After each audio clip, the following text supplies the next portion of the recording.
ನಮಸ್ಕಾರ ಕಲ್ಮಡ್ಕ. ನಾವು ಶಿವಲಿಂಗ ಪರ್ವತಗಳಾಗಿ ನೋಡಿ ಇದರ ಮಧ್ಯದಲ್ಲಾಗಿ ಬಂದೆವು ನಾವು. ಇದು ಚತುರಂಗ ಪರ್ವತಗಳು ಅಂತ, ಚತುರಂಗಿ ಪರ್ವತ.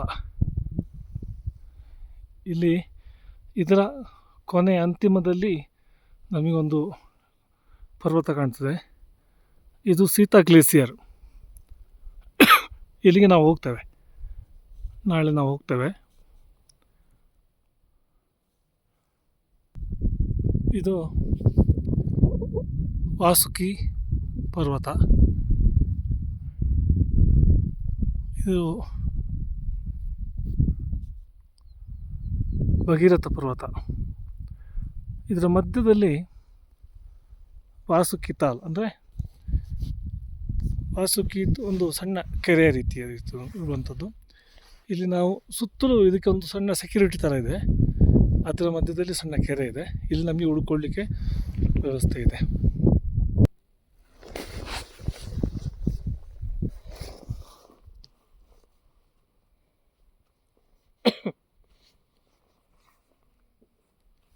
ಸ್ನೇಹಿತರೆ, ಇವತ್ತು ನಮ್ಮನ್ನು ಬಲವಂತವಾಗಿ ಅಂದರೆ ಈ ಪ್ರದೇಶ ನಿನ್ನೆಯಿಂದಲೇ ಎಲ್ಲೋ ಅಲರ್ಟಲ್ಲಿದೆ. ಹಾಗಾಗಿ ನಮ್ಮನ್ನು ನಿಲ್ಲಿಸಿದ್ದಾರೆ. ಇವತ್ತು ನಿಲ್ಲಬೇಕಾಗ್ತದೆ ಅಂತ. ಯಾಕೆಂದರೆ ಮೇಲೆಲ್ಲ ಹಿಮಪಾತ ಆಗಿದೆ, ನಾನೀಗ ಹೇಳ್ತಾ ಇದ್ದ ಜಾಗಗೆಲ್ಲ. ಮತ್ತು ಹಿಮ ಗಾಳಿಯೂ ಆಗಿದೆ. ಹಾಗಾದ ಕಾರಣ ಈ ಪ್ರದೇಶಕ್ಕೆ ಎರಡು ಹೆಸರಿದೆ. ಒಂದು ಸತೋಪಂತ್ ಬೇಸ್ ಕ್ಯಾಂಪ್ ಅಂತ, ಇನ್ನೊಂದು ವಾಸುಕಿ ತಾಲ್ ಅಂತ. ಅಂದರೆ ಇಲ್ಲಿಂದ ಎರಡು ರಸ್ತೆಗಳು ಡಿವೈಡ್ ಆಗಿ ಹೋಗ್ತದೆ. ಒಂದು ಕಾರಂದಿ ಕಾಲಿಗೆ ಹೋಗುವಂಥದ್ದು, ಹೋಗಿ ಬದ್ರಿನಾಥ್ಗೆ ಹೋಗ್ತದೆ. ಇನ್ನೂ ಒಂದು ಸತೋಪಂತ್. ನಾವು 2-3 ವರ್ಷದ ಹಿಂದೆ ಈ ಸತೋಪಂತ್ಗೆ ಹೋಗಿದೆ. ಅದರಲ್ಲೇ ಒಂದು ಬೆಟ್ಟ ಇದೆ, ಸತೋಪಂತ್ ಪೀಕ್ ಅಂತ. ಅದು ಸುಮಾರು 25,000 ಫೀಟ್ ಎತ್ತರದಲ್ಲಿದೆ. ಸತೋಪಂತು 23,700 ಫೀಟ್ ಎತ್ತರದಲ್ಲಿದೆ. ಅಲ್ಲಿಂದ 1,000 ಫೀಟ್ ಎತ್ತರದಲ್ಲಿ ಆ ಬೆಟ್ಟ ಇದೆ. ಅಲ್ಲಿಗೆ ಚಾರಣ ನಡೆಸುವವರು ಈ ರಸ್ತೆಯಲ್ಲಾಗಿ ಆ ಕಡೆ ಹೋಗ್ಬೋದು, ಆ ಕಡೆ ಹೋಗ್ತಾರೆ. ಆಮೇಲೆ ಅದರಲ್ಲೇ ಇನ್ನೊಂದು ರಸ್ತೆ ಏನಾಗ್ತದೆ ಅಂತ ಹೇಳಿದರೆ, ಕೇದಾರನಾಥ ಆ ಕಡೆಗೆ ಹೋಗ್ತದೆ. ಒಂದು ದಿವಸದ ಪ್ರಯಾಣ ಅಲ್ಲಿಂದ. ಇನ್ನೊಂದು ಬದ್ರಿನಾಥಕ್ಕೆ ಹೋಗ್ತದೆ. ಸ್ನೇಹಿತರೆ, ಇಲ್ಲಿ ನಾನು ನಿನ್ನೆ ನಿಮಗೆ ವಿಡಿಯೋದಲ್ಲಿ ಹೇಳ್ತಾ ಇದ್ದೆ, ಇದು ಐತಿಹಾಸಿಕವಾಗಿಯೂ ಪೌರಾಣಿಕವಾಗಿಯೂ ಬಹಳ ಮಹತ್ವವುಳ್ಳವಾಗಿರುವಂಥ ಪ್ರದೇಶಗಳು. ಯಾಕೆಂದರೆ ನಾವು ಜನ್ಮತಃ ಸಂಸ್ಕಾರವುಳ್ಳವರು, ದೈವಿಕ ಭಾವನೆಯುಳ್ಳವರು. ನಾನಂತೂ ಈ ಪ್ರದೇಶಕ್ಕೆ ಬರಬೇಕು ಅಂತ ಅಂದ್ಕೊಂಡದ್ದು ಕೇವಲ ಒಂದು ಚಾರಣ ಮಾಡಬೇಕು ಅಂತ ಹೇಳೋ ದೃಷ್ಟಿಯಿಂದ ಖಂಡಿತ ಅಲ್ಲ. ನಾನೊಬ್ಬ ಸ್ಮಾರ್ಥ ಬ್ರಾಹ್ಮಣ, ಶಂಕರಾಚಾರ್ಯರ ಪರಂಪರೆಯನ್ನು ಹೊಂದಿರುವವನು. ನಮಗೆ ಶಂಕರಾಚಾರ್ಯರು ಎಷ್ಟೋ ಶತಮಾನಗಳ ಹಿಂದೆ, ಸಹಸ್ರ ವರ್ಷಗಳ ಹಿಂದೆ ಅವರು ದಕ್ಷಿಣ ಭಾರತದಲ್ಲಿ ಹುಟ್ಟಿದರು, ಕಾಲಡಿಯಲ್ಲಿ ಹುಟ್ಟಿದರು. ಆಮೇಲೆ ಇಡೀ ಭಾರತ ಸುತ್ತಿದ್ರು. ಮತ್ತು ಕೊನೆಗೆ ಉತ್ತರ ಭಾರತದ ಹತ್ರ ಬಂದರು. ಪುರಿ ಜಗನ್ನಾಥ ಅಥವಾ ಇವುಗಳನ್ನೆಲ್ಲ ಮುಗಿಸ್ಕೊಂಡು, ಗಯಾ ಅಲ್ಲೆಲ್ಲ ಮುಗಿಸ್ಕೊಂಡು ಇಡೀ ಉತ್ತರ ಭಾರತವನ್ನು ಮುಗಿಸಿಕೊಂಡು ಹಿಮಾಲಯದ ಹತ್ರ ಬಂದರು. ಹಿಮಾಲಯದಲ್ಲಿ ತನ್ನ ದೇಹಾಂತವನ್ನು ಮಾಡಿದರು ಅಂತೇಳಿ ನಮಗೆ ಕತೆ ಹೇಳ್ತದೆ, ಅವರ ಹಿನ್ನೆಲೆ ಹೇಳ್ತದೆ. ಆಗ ಅವರು